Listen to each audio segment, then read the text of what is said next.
I have started studying Japanese again. Yay! Amazing. As most of you probably know, I am not from Japan, but I studied there for about a year back in the 90s. Studied Japanese at a language school. I've made a couple of videos about my time in Tokyo, so you can check those out if you want to. But in short, I loved it there. It was a great year, and you know, not just because I got to live in Tokyo and hang out with lots of interesting people and buy things from vending machines every day, but you know, actually just studying Japanese on its own was really fun as well. The thing that I did every day full time was enjoyable. You know, how often can you say something like that? Goodness. Studying in general, you know, back in elementary school used to feel a bit like shoving yourself through a fairly uncomfortable meat grinder, but studying something voluntarily and something that you're actually interested in was obviously way different. So in this video I thought I'd talk about how I started studying Japanese again, and you know, go through some tips, I suppose, for people who want to start anew, or people who are like me who want to pick it back up again after a break. So ikimashou. Now I'm sure that many of you who are in my position of having studied a language couple of years ago and telling yourself all this time that I will pick it up one day again, have not done so. So what made me start studying Japanese again, and why did I start studying Japanese in the first place? The reasons I had for studying Japanese in the first place, and my goals, were to be able to speak Japanese to a random Japanese person in, you know, casual conversation, be able to read manga and watch anime without subtitles. You know, that was essentially it. I'm also a massive fan of hentai. Tentacles are my calling. Like and subscribe. Like me, you might have spent the last couple of years with your head up in the posterior of a pandemic-shaped ass. The future has been very uncertain all this time, and it has been very annoying trying to plan anything. No wonder we've had little motivation, you know. But now things are looking back up again, it seems. Japan has eased its, you know, border measures. I can literally feel the restrictions slowly loosening, which is what I say just before I go to the toilet. That's fun. Another reason why I've started studying it again is actually because of a fellow Swedish person here on YouTube, PewDiePie, if you've heard of him. He recently moved to Japan and he's made a bunch of videos talking about how he, during the pandemic, when he wasn't sure he would be able to move to Japan, he considered giving up studying Japanese just because, you know, it felt pointless. But then he decided to continue studying it anyway, just because even though he wasn't sure he would go to Japan, he realized that studying Japanese was really fun, and it's very good for your brain and stuff. It's a project. It's a really fun project to work on. The feeling of having your brain work on something and being confused and then learning something is a great one, and one that I have certainly missed just working on the same translation projects for years. So, you know, tack Felix. Just starting out with the very basics, you know, getting back into reading and writing Japanese, hiragana and katakana, can be very stimulating. This is also obviously a good place to start for anyone who wants to learn Japanese to begin with. You know, getting your hiragana and katakana down is essential. And it's obviously good for me to remind myself of what my notes in Japanese actually mean, you know. And if it's your first time learning a different writing system than the one you're used to, this will make you feel like a genius, you know, being able to decipher these strange symbols. Indiana Jones can eat his own poop, and so can you. It's also quite easy to learn, actually. You just download these charts and look up some videos on YouTube on how to pronounce each character, and then you're good to go. You can probably get all of the hiragana and katakana down in about 1 week or 2 weeks, so it's really not that big of a hurdle. Kanji, on the other hand.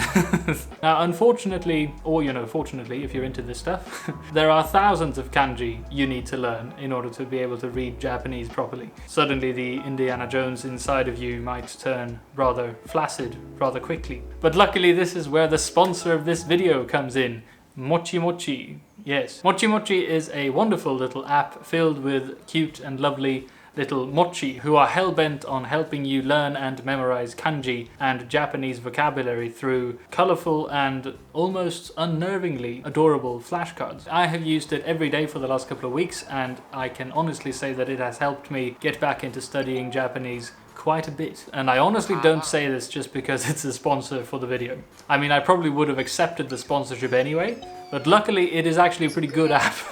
Now, you might have heard about the spaced repetition method of memorizing and learning kanji and vocabulary. It's a scientifically proven way of very effectively memorizing stuff. And it works like this. Someone walks up to you and tells you that unko in Japanese means poop.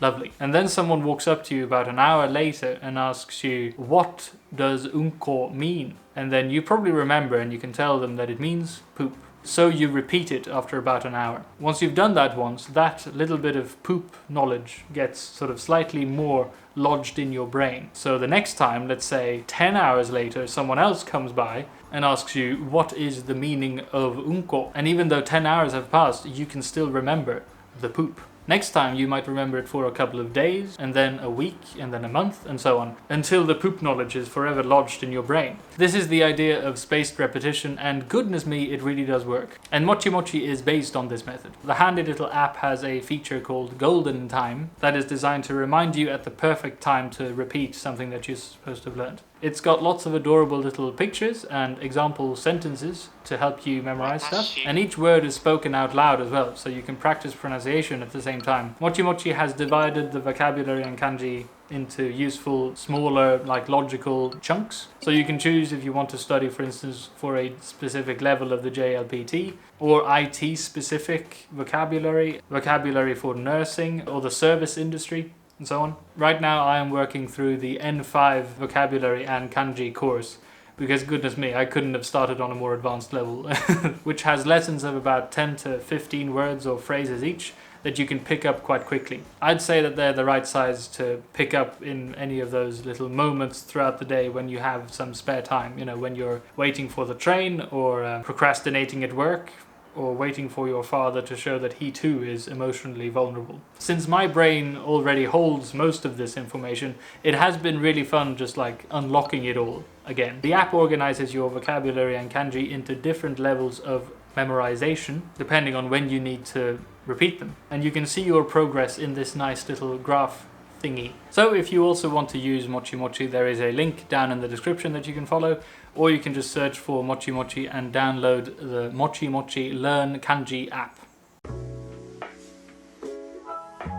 I have also, and goodness me, I'm actually a bit proud of myself for this one, started going through my old grammar notes from back when I studied Japanese. This is fun. I got pretty far back when I studied Japanese, and I would love to be able to get back to that level. You know, I used to be able to hold presentations about the history of Tokyo, and now I would struggle to order a coffee. And that's in English, you know, haha. So recently I've been going through the old notes of mine and rewriting them digitally through my fancy little tablet. I imagine this would be perfect if you have like an iPad or an Android tablet of your own or something. This has been really fun for me because it's, again, this whole feeling of being very smart, because you relearn stuff way quicker than you learn them in the first place, obviously. I remember my poor teacher in Japan struggling for weeks trying to teach us the difference between agemasu, moraimasu and kuremasu. I still don't know the difference.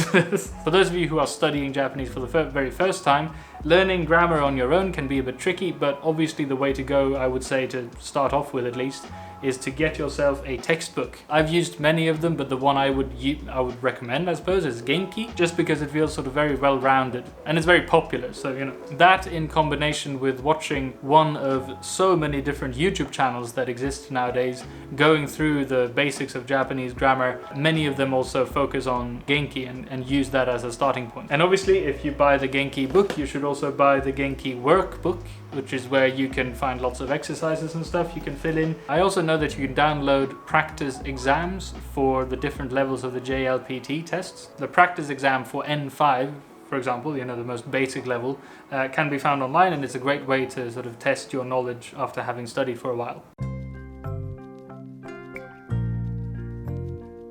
Now, putting these sexy skills of yours that you've acquired in, you know, practice can be a bit tricky if you don't live in Japan. But there still are ways you can practice listening, reading and speaking, even if you don't live in the land of the rising fish. So for listening, there are a bunch of different podcasts aimed at Japanese learners. You know, you just go through Spotify or whatever and look through the list of different ones. There are a bunch. The one I have used before is called Bilingual News, and it's in both English and Japanese, and it's a sort of news discussion podcast talking about the news of the day in both English and Japanese. The idea of listening to a podcast in the background all the time is obviously for you to sort of submerge yourself in the language and absorb as much as you can, trying to pick up whatever little bits that you can. But for me, it really helped using a bilingual podcast, just because when you don't understand the Japanese at all, it's very encouraging and helpful to hear the same information but in English as well, so that you can sort of check if you heard the correct thing. But I mean, there are so many to choose from, as I said, so you can just find one that you like for whatever reason and keep it on in the background. Now for reading, I have a very good app. An app recommendation. It's called Todai. Today? I don't know. I got it recommended to me by my Japanese teacher, and it is very good. It is, once again, news articles, but written in very easy to understand and simple Japanese, with lots of little explanations for different, like, difficult to understand words. I think you don't need to learn lots of Japanese at all in order to be able to follow along with Todai.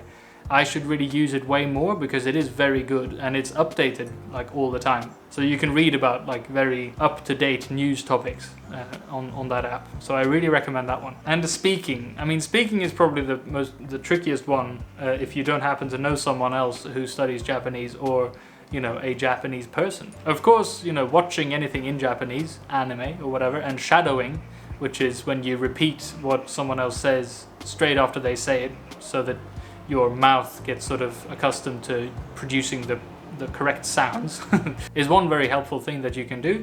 But using the things that you've learned, you know, the grammar points and the vocabulary and everything, in conversation is pretty hard to beat. The internet is quite sexy though, and there are obviously ways to find a language study buddy, perhaps a Japanese person who wants to study your language, and you can do a language exchange thing.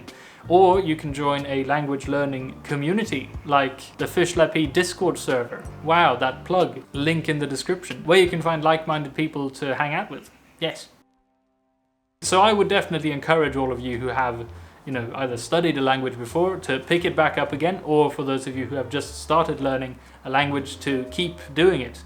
Because goodness, it is fun. You know, I had sort of forgotten how fun it is to study a language, and I'm very happy that I'm back into it. So thanks very much to MochiMochi for sponsoring this video. Sorry about all the poop jokes. And thank you for, you know, helping me finding the fun in studying a language again. So good luck to all of you on your language learning journeys. Goodness. And thank you for watching the video as well. Yeah. Toodaloo.